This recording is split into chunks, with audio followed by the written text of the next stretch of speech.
Hi, everybody. This is Karen from Cosmic Messengers, and I'm just going to do a short video here.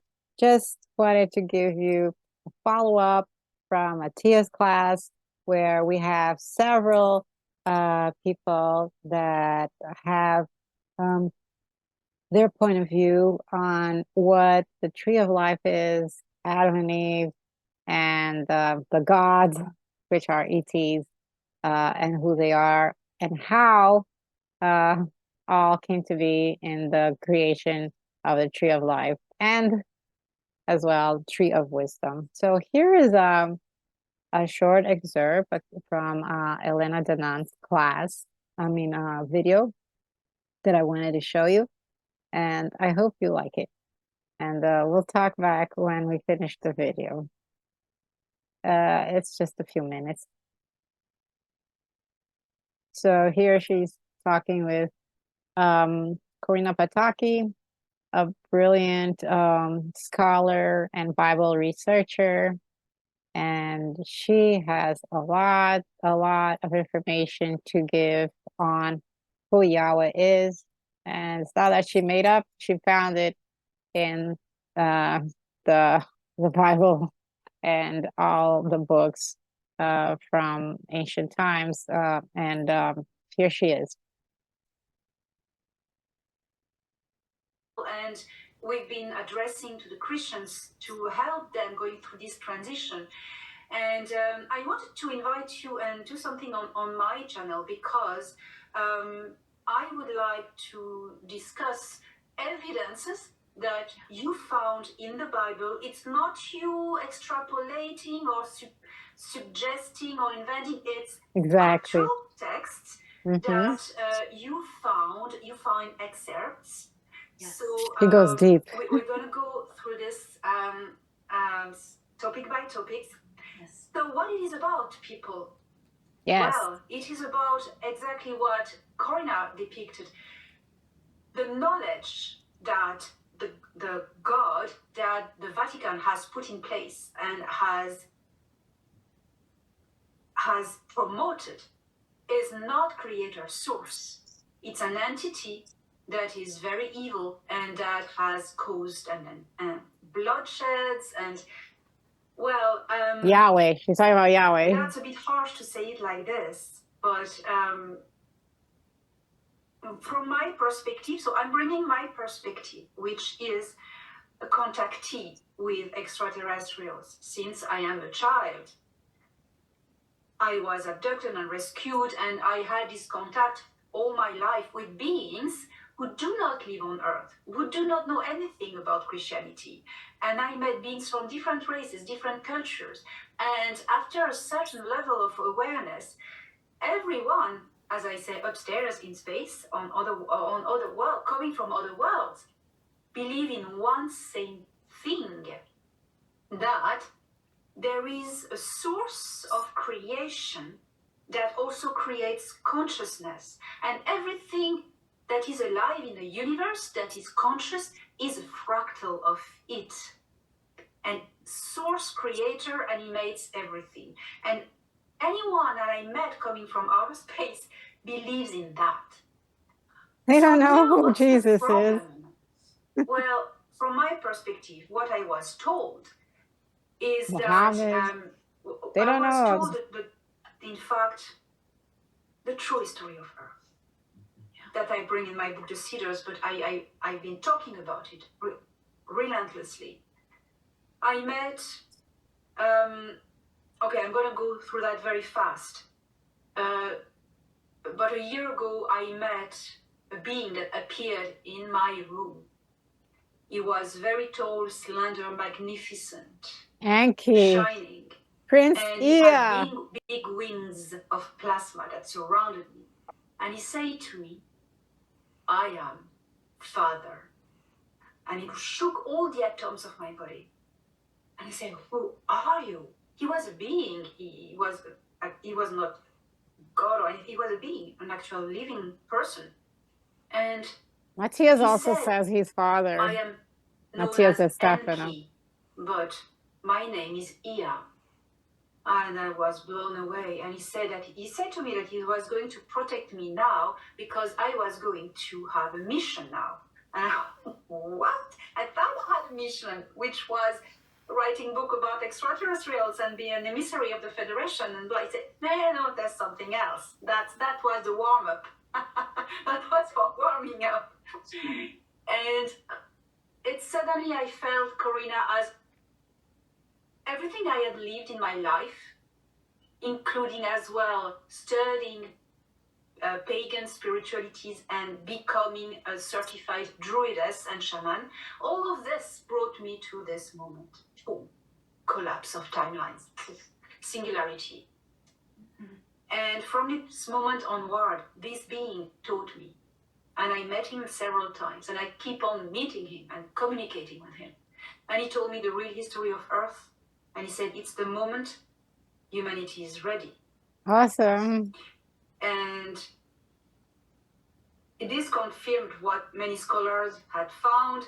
It is confirmed the ancient text, the Sumerian text. Story is that it's about the Anunnaki discovering Earth 400,000 years ago, more or less. And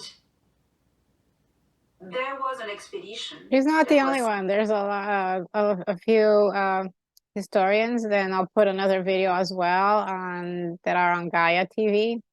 And researchers, they are all saying the same thing as she is regarding this Sumerian history. Anunnaki hiking. He sent his son Enlil, who was half reptilian because his mother was a reptilian, so he had reptilian DNA and he had practically zero empathy, as a commander, to go and own Earth, because the Anunnaki own nearly all the galaxy and they were owning systems. So they went to take Earth, but alongside also came Anu's first son, Ea, or Enki. Enki has a human mother, and he has empathy. Enki is a geneticist, he's a scientist, he works at bringing consciousness into life forms. So he's working with the vibration of love. And he's a scientist, an alchemist, and he's absolutely passionate for science, the science of the universe, and he puts love into it. So Enki came along. They found a species of humans, primitive humans, and Lil wanted these humans to be enslaved and serve as a workforce. So he asked his half-brother, Enki, to engineer them, to make them physically stronger and more able to do workforce. When Enki started to yeah, and those are the reptilian blood from Enlil.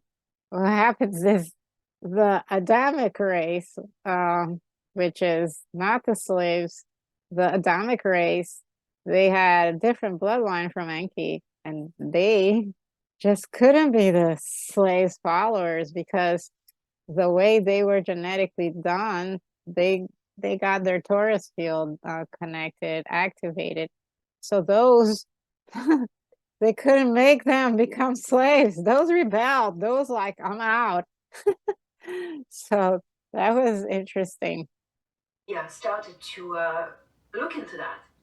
He was blown away because he discovered that the genetics of these humans were in fact the result of an experiment from other ETs previous to them, whom I call the Cedars.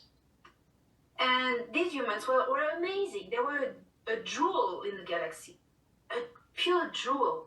And he said, okay, I'm not going to destroy these ones. I'm going to activate them. So in secret, he experimented in his lab on his ship, the Nibiru ship, and in the biodome. The biodome is called an Eden in their language. Again, activated means your Taurus field gets activated with the Kundalini of the planet.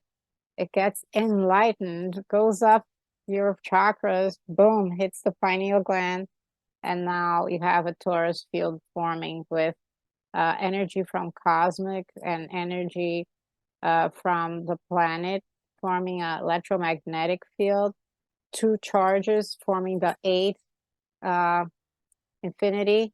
That's the Taurus, and that's the activation.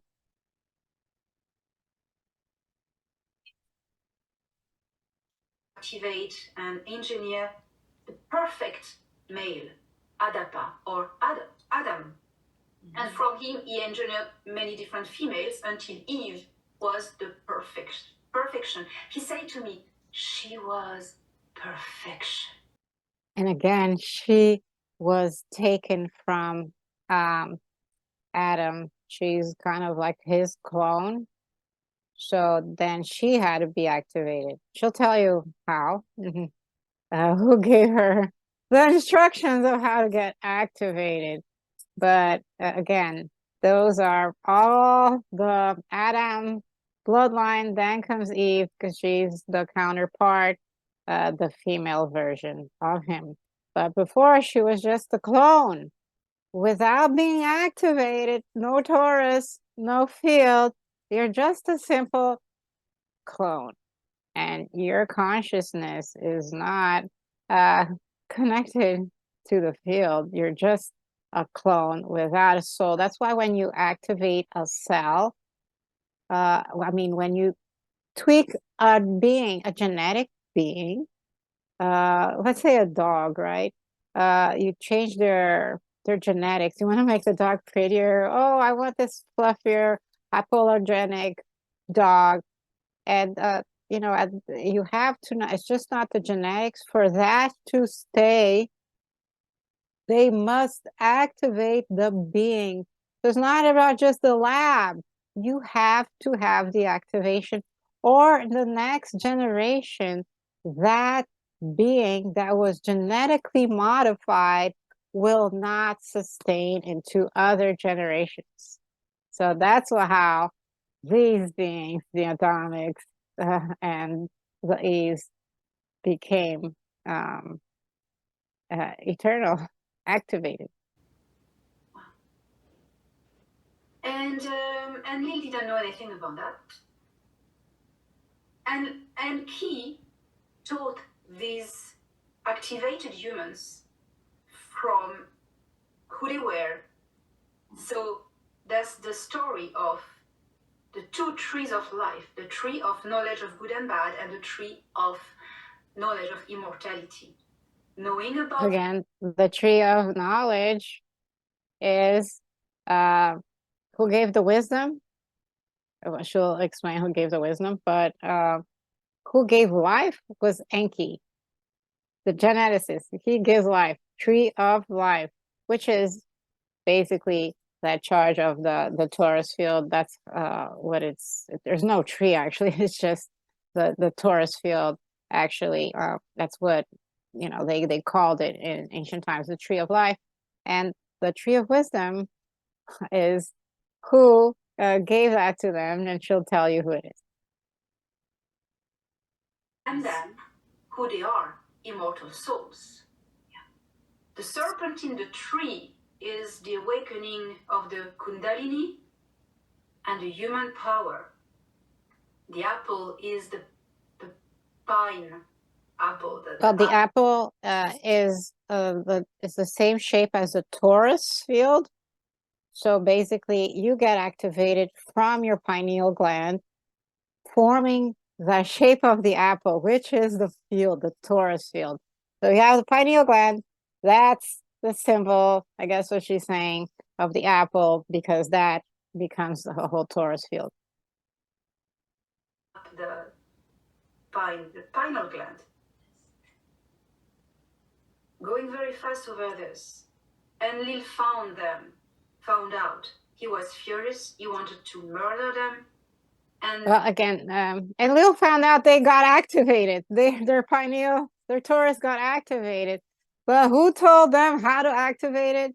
It was Ninursag, another geneticist that worked with Enki.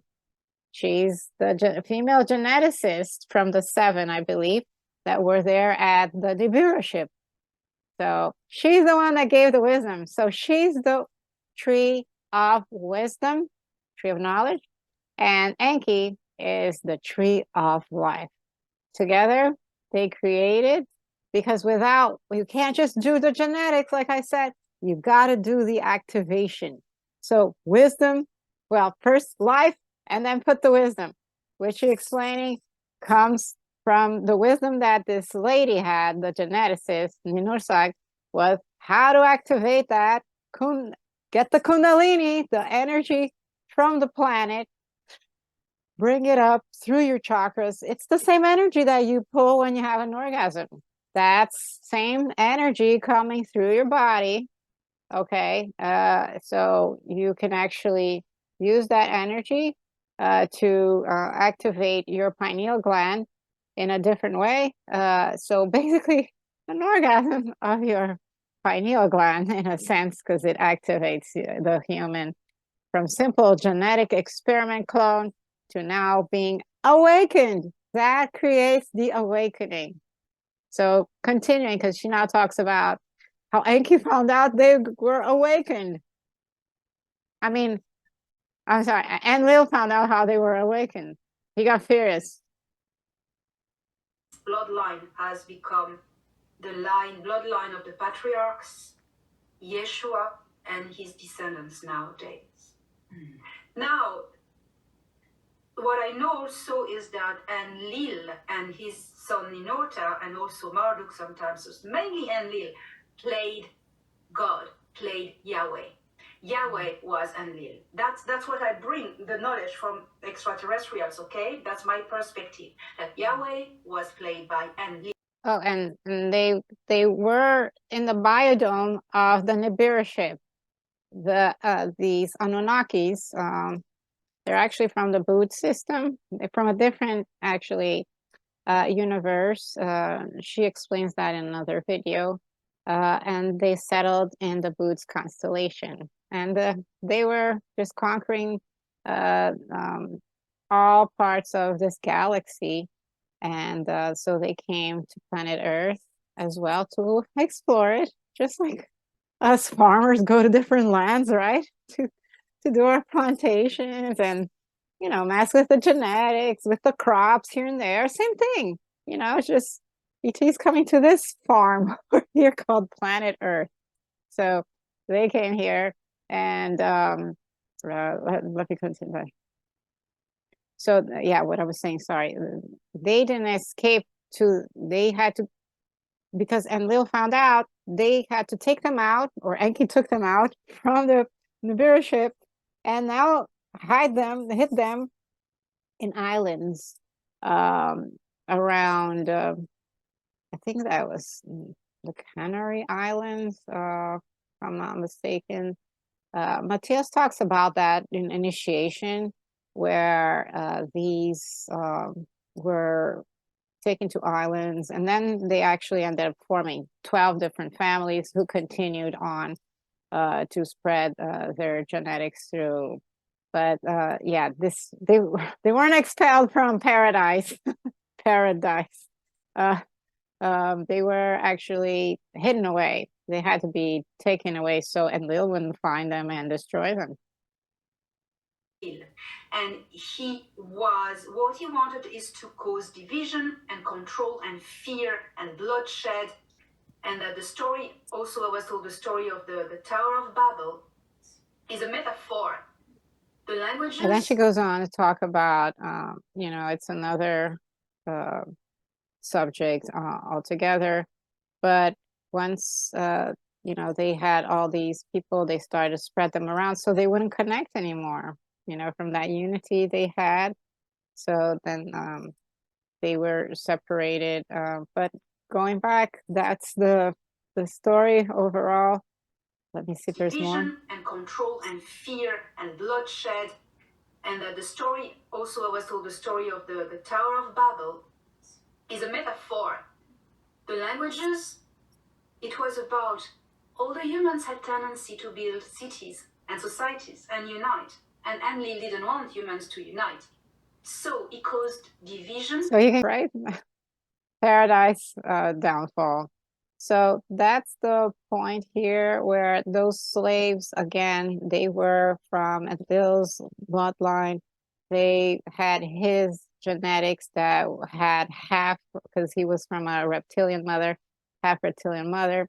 So those clones, they were able to be manipulated. That was the slave race.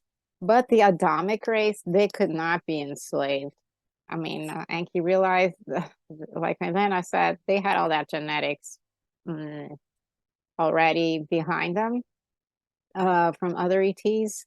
And with Enki's blood in it, which did not have the reptilian blood, became the Adamic race.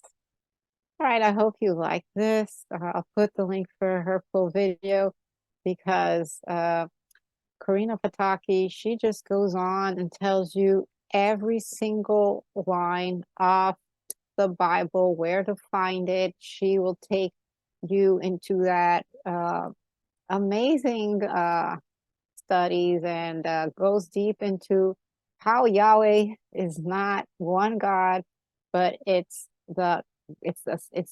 plural. So, and the main one, it's the bad Anunnakis, and this one, the Enlil, was the one that, you know, like she was saying, the Vatican has put him in that pedestal, but actually he was not a good God. He's not a God. He's an ET. All right, so we're rewriting history because now with people like Elena, Matias, and many channelers and gifted messengers that are receiving these messages from Cosmos. And Elena, she has firsthand. She doesn't channel. She actually is an experiencer. So she gets like the the raw information without channeling. Sometimes you just get a lot of colors that your own consciousness can change. So she really gets the information straight from Enki, but she has been to his ship. Amazing. So she comes and tells us her amazing out of this world experiences. So we get clues and pieces of this amazing puzzle from people like her and others, and I'm just here to put all of these pieces together so we have a better understanding of what this universe is, how it was created, who created us, because to know thyself, we have to understand our ancestry. I hope you enjoyed this, and continue watching. I'll bring more wisdom with people that have lots of wisdom to give us. Bye. Oh, by the way, if you can see, there's the snake, the Kundalini, and the wings. I always have the wings, but today I decided to put the Kundalini. That's the snake. Wisdom. And religions made us think that the snake is the bad one. Well, the snake is the one that gave us wisdom. So it's a different concept. We're not talking about the snake animal. It's a different thing. And everything comes from source. So snake and all, everything has its purpose. Imagine an ecosystem without the snake, it would create a total imbalance. So every being in this universe has its purpose, has its place, and that's all source. I love you. Bye.